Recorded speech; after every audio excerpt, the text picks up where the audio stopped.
2011 के जनगणना के अनुसार मणिपुर के 28,55,794 लोगों में से 90% लोग पहाड़ी मूल के हैं। इधर 63,756 नेपाली, 537 तामाङ, 26,508 हनाल,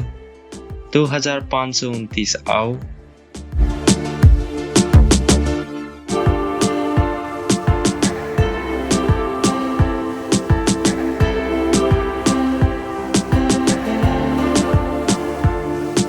1,288 विष्णुपुरिया, 284 मणिपुरी विष्णुपुरिया, 1,146 चाकेसाङ, 1,853 डोगरी, 15,274 गाङ्टे, 723 गढवाली, 49,081 हमार, 1,09,616 कबुई, 14,621 कोम,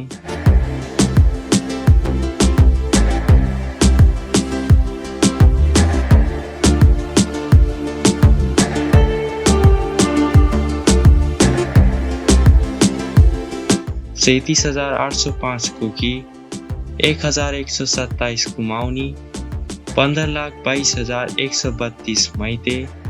2,24,361 माओ, 32,098 माराम, 2,381 माङसेन, 55,031 पाइटे,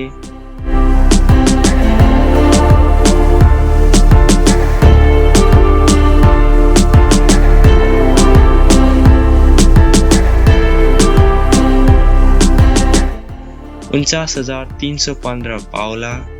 55,578 रोकमे, 1,83,091 ताङखुल, 2,23,171 ठाडो, 39,902 भाइपे और 8,497 यामचिंगरे भाषा बोलते हैं।